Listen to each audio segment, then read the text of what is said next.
Halo semuanya, balik lagi di channel Paman Tulis. Jadi akhirnya sekarang kita lanjutin lagi untuk pembahasan latihan soal menuju UTBK tahun 2025. Materinya adalah literasi bahasa Indonesia yang kedua, kalau nggak yang ketiga. Nanti tinggal lihat judulnya aja.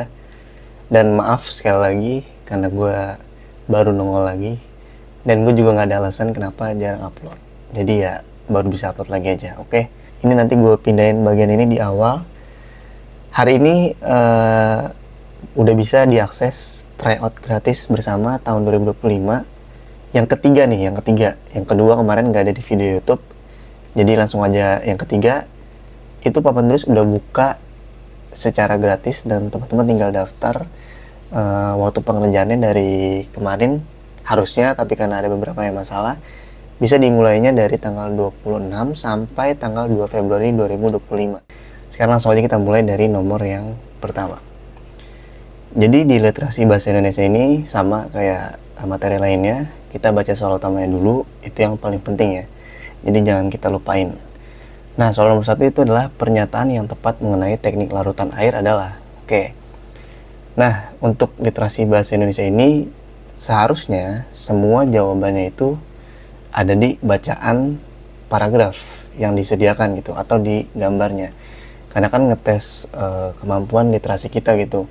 Jadi ada sebuah cerita atau sebuah teks, apakah kita mampu untuk mendapatkan informasi dari teks tersebut. Nah, itu inti dari literasi bahasa Indonesia. Jadi kalau misalkan ditanya pernyataan yang tepat mengenai teknik larutan air adalah, nah kita harus langsung aja nyari teknik larutan air itu ada di mana. Di paragraf 1, 2, atau 3. Jadi kita coba cari dulu gitu biar cepet. Kebetulan ada di yang paragraf terakhir. Ini teknik larutan air. Oke. Ini alir ya.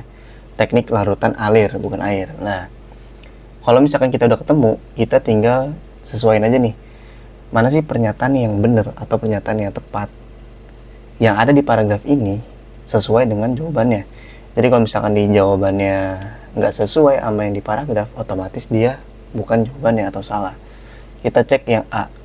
Tanaman disemai pada media tertentu seperti ember, plastik, baskom, bak semen, atau tangki.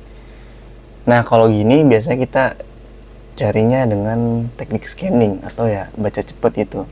Tapi kita baca dulu deh keseluruhan paragraf yang akhir dulu.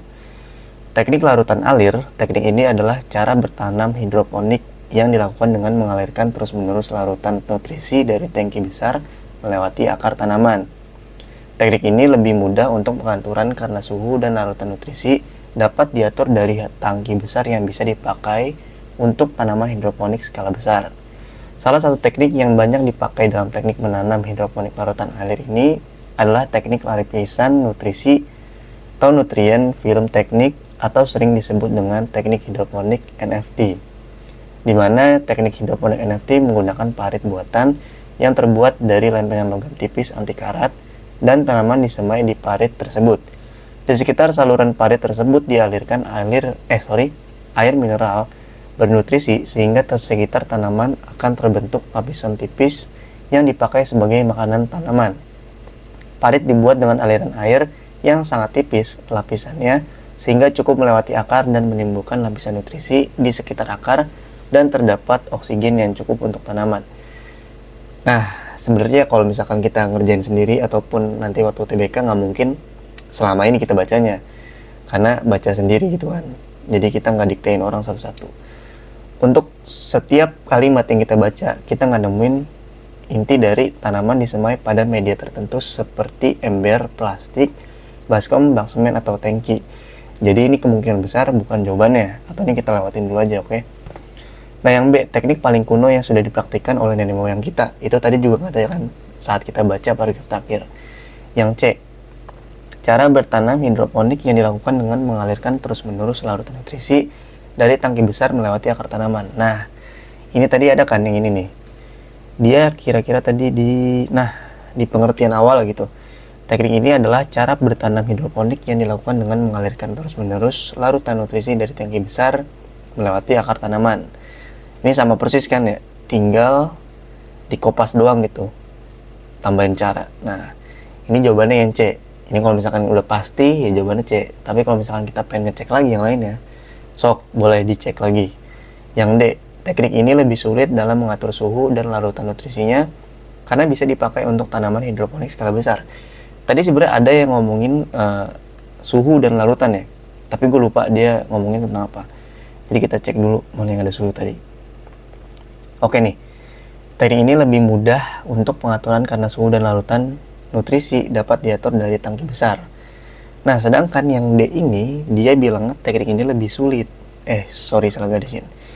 Nah, ini lebih mudah ya kan, yang di paragraf, yang ini lebih sulit. Ya mirip-mirip tapi fatal banget nih, dia bilang lebih sulit. Walaupun sisanya sama, tapi ini jawabannya salah. Nah sekarang ya menggunakan parit buatan yang terbuat dari lempengan logam tipis anti karat, namun tanaman tidak disemai di parit tersebut. Tadi ada yang logam yang NFT mana tuh? Nih ini nih. Di mana tersebut? Di mana teknik hidroponik NFT menggunakan parit buatan yang terbuat dari lempengan logam tipis anti karat dan tanaman disemai di parit tersebut. Oke, perbedaan di sini dengan yang di paragraf itu adalah di paragraf dia menyebutkan tanaman disemai di parit tersebut, sedangkan di pilihan jawabannya dia nulisnya tidak. Oke, jadi beda, sangat beda. Ini bukan jawabannya, yang E juga.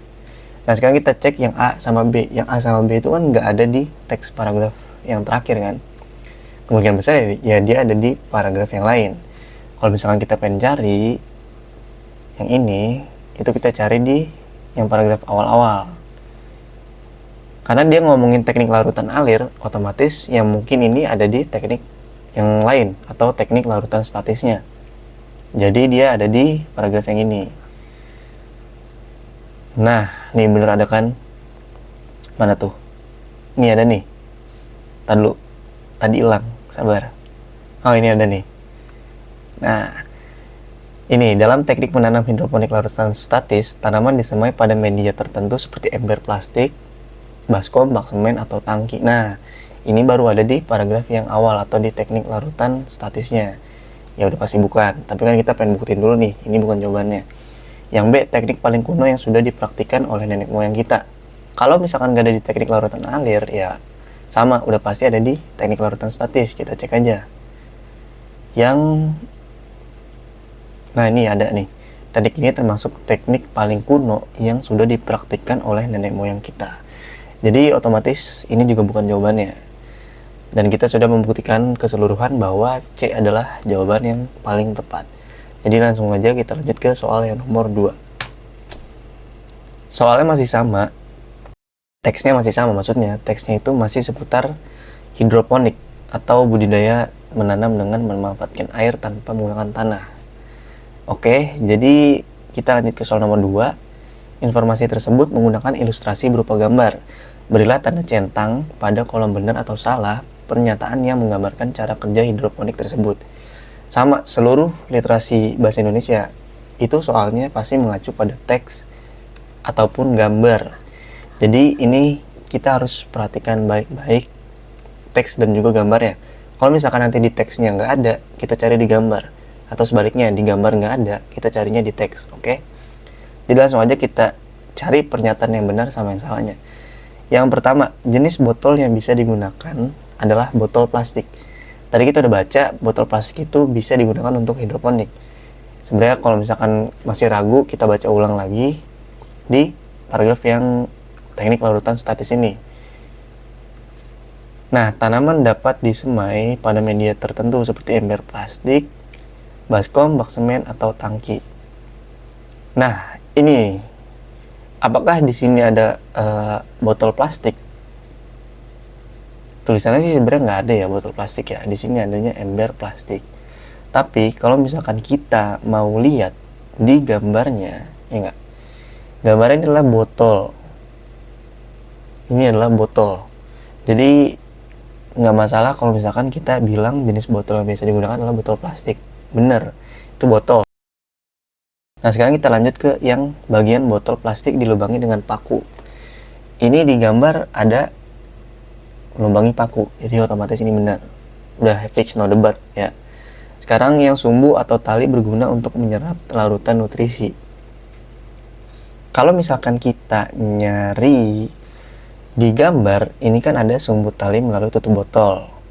Oke, sesuai logikanya kalau dia ditaruh di sini, itu otomatis dia buat narik atau buat menyerap larutan nutrisi yang ada di botol yang dipisahin itu. Kan habis dipotong, yang satu yang bagian atasnya dipakai buat media tanamannya, yang kedua ini untuk larutan nutrisinya. Nah, jadi ini dimasukin dan dia talinya ini buat ngambil nutrisinya. Itu secara logikanya, tapi di teksnya ada nggak? Kalau misalkan kita pakai yang plastik ini, otomatis kita fokus pada teknik larutan statisnya. Karena dia juga nggak, sesuai bacaan tadi, dia nggak dialirin oleh nutrisinya nggak dialirin. Kecuali kalau yang teknik larutan alir. Nah, ini baru dialirkan. Berarti foto ini atau gambar ini itu merujuk kepada paragraf yang teknik larutan statis doang. Yang teknik larutan alirnya kita abaikan aja karena ini bukan sesuai sama gambar. Sorry, harusnya nggak diabaikan dulu ya, maaf. Karena mungkin aja nanti yang pernyataan 4 atau 5-nya merujuk kepada teknik larutan alir. Sorry, nggak bisa kayak gitu, oke. Jadi kita ulang lagi. Sumbu atau tali berguna untuk menyerap larutan nutrisi itu kalau dari gambar bisa, dari tulisan kita cari ada nggak yang menggambarkan dia ngomongin kayak gitu. Misalkan memilih warna gelap. Oke. Nah, ini dia.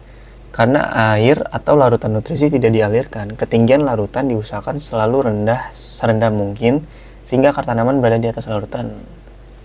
Oke, untuk memasukkan gelembung.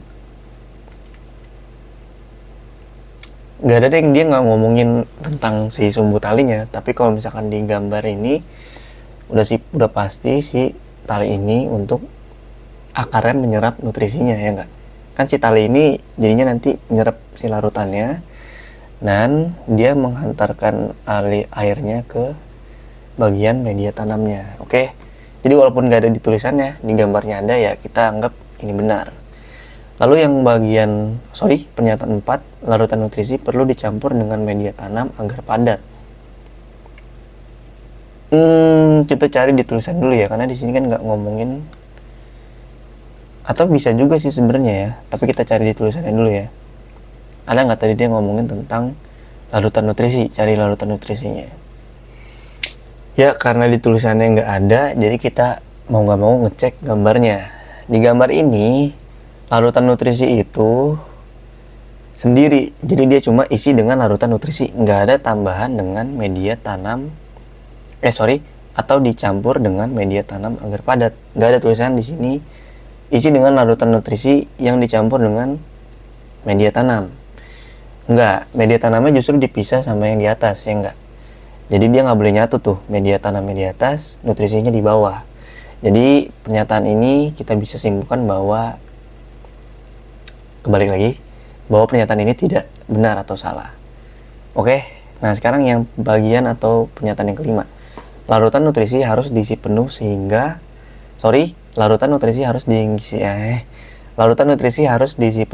terkena bibit yang ditanam. Nah, kita cari lagi di tulisannya ada nggak? Kalau misalkan nggak ada, kita cek gambarnya. Larutan nutrisi harus diisi penuh. Tadi kayaknya kita udah baca ya.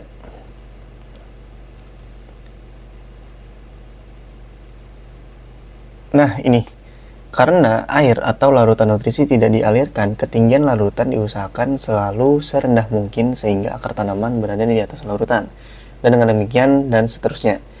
Berarti kalau misalkan kita ngomongin pernyataan larutan nutrisi harus diisi penuh, ingat harus diisi penuh ya. Sedangkan di sini harus diisi serendah mungkin, tuh diusahakan selalu serendah mungkin. Dia di sini harus diisi penuh sehingga terkena bibit yang ditanam. Ini sebenarnya pernyataannya salah karena bertentangan dengan paragraf yang ada di sini. Oke. Kalau misalkan kita lihat gambar sama si larutan nutrisinya ini, dia nggak full ya. Kalau full kan kita ambil di sini nih, ini sampai full. Sedangkan di sini dia rendah gitu loh. Bahkan saat media tanamnya ini dimasukkan, dia nggak nyentuh si bagian ininya. bener dong, dia nggak boleh sampai nyentuh si media tanamnya gitu. Jadi kita bisa katakan bahwa pernyataan kelima itu salah total. Oke. Jadi sekarang kita lanjut ke soal nomor 3. Gerakan literasi bukan hanya pada kegiatan membaca dan menulis. Literasi sudah makin luas cakupannya, termasuk literasi finansial. Literasi finansial tersebut meliputi hal berikut, yaitu oke, sama kita tinggal cocok-cocokin aja apakah si A, B, C, D, E itu benar sama pernyataan yang ada di gambar. Kalau misalkan salah ya salah, kalau misalkan benar ya benar gitu. Yang A, membangun kesadaran masyarakat tentang pentingnya mencari nafkah untuk kelangsungan hidup keluarga. Oke, sebelum kita ngelihat gambarnya, kita coba pakai logika dulu aja nih. Manfaat literasi finansial tuh ya untuk A masih masuk akal ya enggak? Karena masyarakat itu butuh kesadaran untuk mencari nafkah. Tapi ya setiap orang pun pasti udah tahu gitu. Walaupun mungkin ada beberapa ya, mungkin nih ada beberapa yang masih belum paham soal kayak gitu. Tapi ini ya tujuan literasi finansial masuk gitu. Tanpa baca ini dulu ya, kita coba dulu.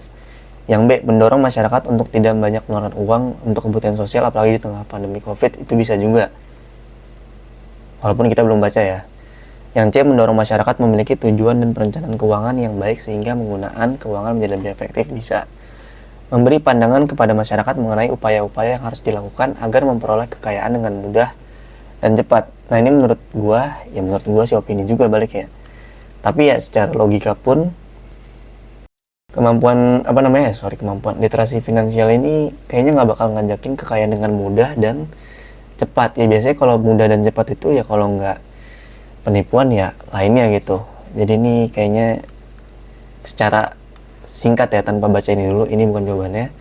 Yang E, menyadarkan masyarakat tentang pentingnya belanja kebutuhan di pasar swalayan atau pasar-pasar modern dibandingkan pasar tradisional. Ini juga kayaknya enggak, karena dia ngebandingin pasar swalayan sama pasar tradisional, apalagi dia cuma ngajakin ayo kita belanjanya di pasar modern nih, pasar tradisional enggak. Jadi ini kayaknya juga bukan. Jadi pilihannya antara 3 ini untuk secara tebak-tebakan lah ya. Nah sekarang baru kita baca isi utamanya dari apa ini sebutannya, pamflet atau misalkan kayak poster gitulah ya. Menjadi generasi melek finansial, kita baca dari sininya dulu nih. Literasi keuangan adalah tingkat pengetahuan masyarakat terkait lembaga, produk dan jasa keuangan yang mempengaruhi sikap dan perilaku untuk meningkatkan kualitas pengambilan keputusan dan pengelolaan keuangan. Kayaknya yang di ABC ini nggak ada yang ngomongin ya. Apalagi untuk COVID ini, kayaknya dari sini pun nggak kelihatan ada ngomongin COVID-nya. Oke, jadi ini juga bukan jawabannya, bukan pilihan jawaban yang benar gitu. Nah sekarang kita baca yang ini sekilas saja, ini nggak ngomongin tentang yang di bawah. Terus kita baca teks yang ini. Tahukah kamu kalau pemerintah Indonesia telah meluncurkan strategi nasional literasi keuangan? Kayaknya harusnya baca di sini dulu tadi ya, tapi udah nggak apa-apa. Tujuannya untuk meningkatkan kesadaran individu akan pentingnya jasa keuangan untuk memudahkan hidup sehari-hari dan jangka panjang. Nah ini sama dengan halnya yang pilihan C. Mendorong masyarakat memiliki tujuan dan perencanaan keuangan yang baik sehingga penggunaan keuangan menjadi lebih efektif. Walaupun nggak sama persis atau nggak kopas doang, tapi intinya ini sama nih. Dia tujuannya untuk meningkatkan kesadaran individu. Ini juga nih, mendorong masyarakat memiliki tujuan keuangan dengan akan pentingnya jasa keuangan sehari-hari dan jangka panjang. Ya intinya tuh dia ngomonginnya si masyarakat kita ini tuh harusnya melek untuk perencanaan keuangan atau strategi yang jangka panjangnya, bukan yang untuk jangka pendek gitu. Jadi kan intinya sama nih, perencanaan keuangan dengan pentingnya jasa keuangan untuk jangka panjang gitu. Jadi intinya sama. Oke, yang A itu dia nggak masuk sama sekali dari pilihan penulisan yang ada di atas. Masuk nggak ya? Kayaknya masuk lah ya. Pokoknya intinya sama. Jadi kita lanjut ke soal nomor 4. Nah ini soal terakhir, soal nomor 4. Kenapa nggak 5 soal? Karena di sini pernyataannya kan di sini ada 3 dan sebelumnya ada 4. Jadi itu gue hitung 2 soal aja. Sama soalnya masih terkait tadi generasi melek finansial. Kurangnya pemahaman tentang literasi finansial telah memunculkan permasalahan di bidang keuangan yang dialami masyarakat. Salah satunya adalah investasi bodong. Berdasarkan infografis dan pernyataan tersebut, tentukan benar dan salah pernyataan berikut, berilah tanda checklist. Oke, tinggal kita sesuaiin lagi aja ya. Koperasi Cipaganti dinyatakan tidak memiliki izin investasi dan telah merugikan mitra usahanya sebesar 3,2 triliun rupiah pada tahun 2014. Tinggal kita cari dulu nih mana sih yang ada di poster ini yang membicarakan tentang kerugian-kerugian. Oke. Kalau misalkan di bagian ini dia ngomongin apa? Ini indeks literasi keuangan Indonesia yang rendah. Jadi ini bukan ngomongin soal kerugian. Ini udah buang aja. Ini juga bukan. Karena tadi nggak ada. Yang ada gambar ininya kita lihat. Investasi ilegal akibat minim literasi keuangan. Oke nih dia masuk investasi ilegal. Yang di sini kan ngomong tidak memiliki izin investasi. Tidak memiliki izin sama investasi ilegal ya sebenarnya mirip lah, sama. Kalau misalkan dia nggak punya izin ya berarti ilegal gitu. Oke, berarti kita fokus sama yang bagian sininya. Kita cari si Cipaganti nih, koperasi Cipaganti. Gampangnya kita cari tahunnya dulu, tahun 2014. Di sini 2016, 17, 15, 14. Oke, di sini. Koperasi Cipaganti nggak bener nggak nih tahun 2014 itu Cipaganti? Oke, bener. Berarti ini juga benar. Tinggal kita lihat ruginya berapa triliun. Di sini 3,2 triliun dan di pilihan jawabannya juga 3,2 triliun. Ya berarti benar. Nggak ada yang salah di salah satu partnya gitu. Kalau misalkan di sininya 2014 benar, koperasi Cipagantinya benar juga. Ternyata di sini 3,6, ya berarti otomatis pernyataannya juga salah, walaupun sisanya benar. Tapi ada satu pernyataan yang salah, atau satu fakta atau satu data yang salah, itu jawabannya jadi salah, oke? Sama halnya kayak yang tadi nih. Ini kan ininya benar nih, tapi ada kata tidak, ya jadi salah juga gitu. Oke? Nah sekarang lanjut yang bagian 2-nya, atau pernyataan 2. Investasi ilegal, ini ilegal ya, bukan ilegal. Dream for Freedom, kita cek dulu Dream for Freedom-nya itu di bagian sini. Nah, nanti fokusnya di sini ya. Telah menyebabkan kerugian pada 700.000 investor sebesar 0,95 triliun pada rupiah pada 2017. Nah, kita dengan lihat tahunnya aja udah salah. Jadi, otomatis ini bukan jawabannya. Kita nggak perlu ngecek apakah dia melakukan kerugian sebesar 0,95 triliun. Ya nggak usah, tahunnya udah salah. Mungkin teman-teman bakalan ada yang keliru ngelihat garisnya kali ya. Mungkin aja ntar ada yang ngeliatnya kesini gitu. Nah ini harus pinter-pinter ngecek atau kejelian bacaan sama pemahamannya. Makanya ini tujuan literasi bahasa Indonesia gitu. Jadi kita lanjut ke pernyataan 3-nya. PT Primas dinyatakan telah melakukan penipuan dalam bentuk investasi emas pada 2013. Kita cek PT Primasnya dulu. PT Primas mana yang ada di sini? Tahunnya tadi benar 2013. Oke. Kita lihat kerugiannya. Kerugian yang dialami mencapai 3 triliun rupiah. Ya udah benar. Oh, oke. Ini ada tambahannya ternyata. Kalau misalkan teman-teman di sini tuh ada keterangan si kantong kantong uang ini itu disebutkan bahwa dia merepresentasikan jumlah kerugiannya. Jadi ya sebenarnya walaupun nggak ngeliat juga tadi kita paham lah ya. Di sini 3,5 triliun investasi ilegal ya. Kira-kira ini kerugian yang nggak mungkin jadi untung gitu karena investasi ilegal akibat gitu kan.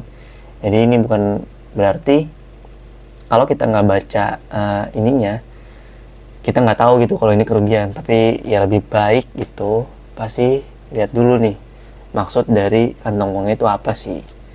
Oke, jadi ya kalau misalkan teman-teman jeli di sini ada gitu, gue di awal nggak jeli ada giniannya, berarti literasi gue masih kurang kali ya. Nggak juga sih ya kan, nggak juganya 2 kali, harusnya nggak juga sih. Jadi mungkin sekian dulu dari pembahasan literasi bahasa Indonesia yang kedua atau yang ketiga, gue lupa.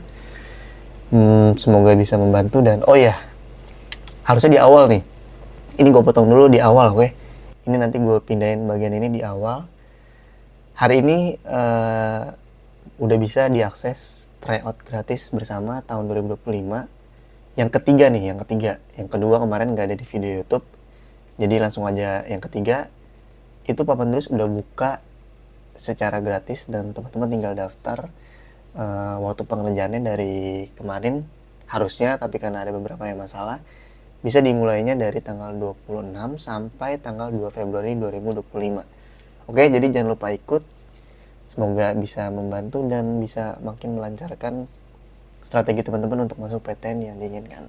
Sampai jumpa di video Papan Tulis berikutnya. Terima kasih.